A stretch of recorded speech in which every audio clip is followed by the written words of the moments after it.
Hey, bienvenidos. Mi nombre es Rubén Zúñiga y hoy vamos a hablar acerca de Lempira. ¿Realmente existió Lempira? ¿Es cierto todo lo que nos han contado acerca de él a través de los años? ¿De dónde surgió todo lo que sabemos acerca del mítico cacique Lenca? ¿Cuál es el nombre de la persona que mató a Lempira? Entremos en materia. A principios del siglo XVI arribaron al actual territorio de Honduras distintos conquistadores españoles, quienes, después de muchos años, sometieron a las poblaciones indígenas a la autoridad de los reyes de España. En ocasiones el avance español fue facilitado por la sumisión pacífica de los nativos. Sin embargo, esto no siempre fue así, pues algunos grupos indígenas resistieron militarmente a los invasores. Sí, invasores, porque estas tierras ya estaban pobladas y sus habitantes fueron, en la mayoría de los casos, asesinados o sometidos a la voluntad real española.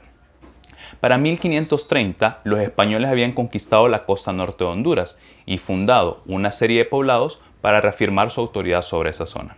Capitanes como Gil González Dávila, Cristóbal de Olid, Hernán Cortés y unos cuantos más dieron lugar a otros, como Pedro de Alvarado y Francisco de Montejo, quienes condujeron a los soldados españoles en la tarea de conquistar los territorios de tierra adentro y se encontraron durante su misión con una fuerte resistencia indígena.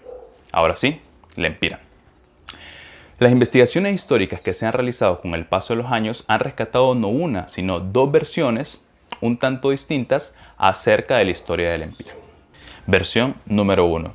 Esta versión la podemos encontrar en este libro, Crónicas y Cronistas de la Historia de Honduras, de Marcos Carías. En este libro se recopila el relato de algunos cronistas acerca de la conquista de Honduras. El relato que nos interesa fue redactado por un cronista español llamado Antonio Herrera, quien en su obra Historia General de los Hechos de los Castellanos en las Islas y Tierra Firme de la Mar Océano, o simplemente Décadas, nos cuenta en una de sus partes la historia de un alzamiento armado indígena en la provincia de Serquín. Según este relato, un cacique llamado Lempira reunió un ejército de 30.000 indígenas, persuadiéndoles para que buscaran su libertad, diciéndoles que era cosa muy vergonzosa que tan valerosos hombres en su propia tierra fueran sometidos por tan pocos extranjeros. El adelantado Francisco de Montejo, quien también aparece en la otra historia, envió al capitán Alonso de Cáceres para detener la rebelión indígena. Sin embargo, Lempira ya había tomado las medidas necesarias para defenderse contra cualquier posible ataque español, mandando a fortificar el Peñón de Serquín. Desde ahí se defendían contra los españoles, quienes sitiaron el refugio indígena por 6 meses, que bien hubieran podido alargarse de no ser por, exacto, la famosa traición contra Lempira. Como Lempira no dejaba de citar a los indígenas para pelear con los españoles y los españoles no podían vencer a Lempira, Alonso de Cáceres envió a 2 soldados para que tomaran un caballo y se acercaran a Lempira a distancia de un tiro de arcabuz.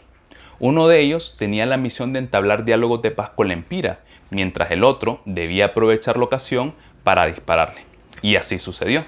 Mientras Lempira conversaba con el primero, el segundo le disparó con su arcabuz, con tan buena puntería que dio justo en la frente del cacique, quien, ya muerto, rodó peñón abajo. Con la muerte de Lempira, la resistencia indígena se debilitó y los indígenas terminaron siendo sometidos a la voluntad de los conquistadores. Antonio Herrera, quien nos narra esta historia, nos da otros detalles acerca de Lempira, que era de mediana estatura, de espaldas anchas, bravo, valiente, de buena razón y con una edad aproximada de 38 o 40 años. Y además rescata la creencia popular de que Lempira en una ocasión había derrotado a 120 guerreros indígenas. Y no solamente eso, sino que estaba encantado porque pese a haber participado en numerosas batallas, jamás había sido herido. Versión número 2. La segunda versión, un poco menos conocida, a pesar de haber salido a la luz hace más de 30 años, puede ser encontrada en este libro, Los últimos días de Lempira y otros documentos, El conquistador español que venció a Lempira, del historiador ya fallecido Mario Felipe Martínez Castillo. En este libro se recoge un documento judicial llamado Probanza de Méritos, que, como su nombre lo indica, era utilizado por los españoles para exponer delante de las autoridades sus méritos en las campañas de conquista, con el fin de recibir una recompensa por sus servicios. La probanza de méritos aquí expuesta pertenece a un soldado llamado Rodrigo Ruiz, quien, a diferencia de Antonio Herrera, sí participó en la campaña militar para someter a los indígenas de la provincia de Serquín. Y no solamente eso, sino que se atribuye a sí mismo el haber matado al Lempira. ¿Qué nos dice Rodrigo Ruiz en su historia? Nos dice que, habiendo participado en el proceso de conquista del territorio de Guatemala, vino a Honduras para ayudar a conquistar a los indígenas de la región, quienes se habían alzado y metido en peñones en la provincia de Serquín, llamada también en ocasiones provincia de Gracias a Dios. Llegado aquí, el adelantado Francisco de Montejo, que se encontraba en Ciguatepeque, lo envió junto con otros soldados para detener la rebelión, pero los indígenas ya estaban preparados y con una fuerza militar de 2.000 indígenas atacaron a los españoles, matando en esa acción a 2 de ellos. Rodrigo Ruiz y los demás soldados organizaron una estrategia para derrotar a los alzados, pero la cosa no sería nada fácil. La campaña se extendió y los españoles pasaron mucho trabajo, hambre y necesidad, e incluso perdieron a muchos indígenas que andaban con ellos.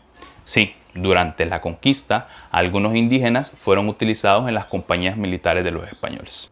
Y en este punto es cuando Rodrigo Ruiz nos habla acerca del Lempira, diciendo que él motivaba a los demás diciéndoles que no dieran la paz, sino que mataran a todos sus enemigos.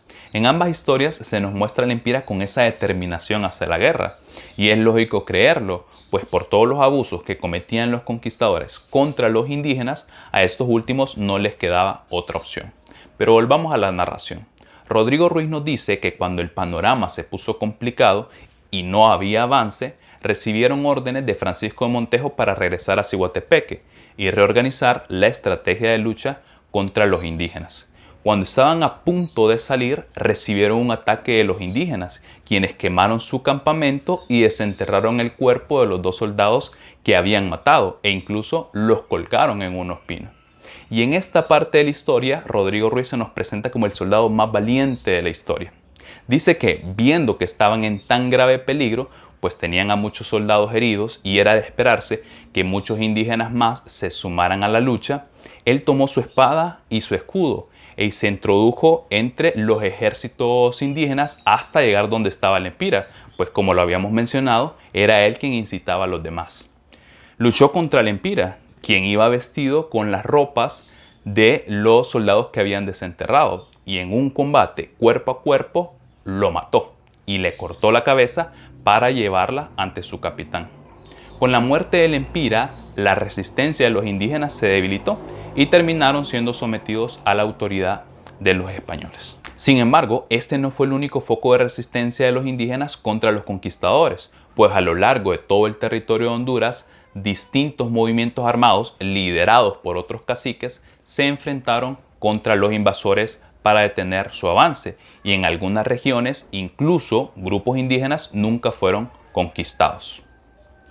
Mis amigos, estas 2 son las historias que se conocen y que se han rescatado acerca del Lempira. Todas las demás que ustedes han escuchado se derivan de estas originales. Y si conocen algunas que sean muy diferentes a las que aquí hemos expuesto, les invito a que las puedan escribir en los comentarios para que podamos leerlas.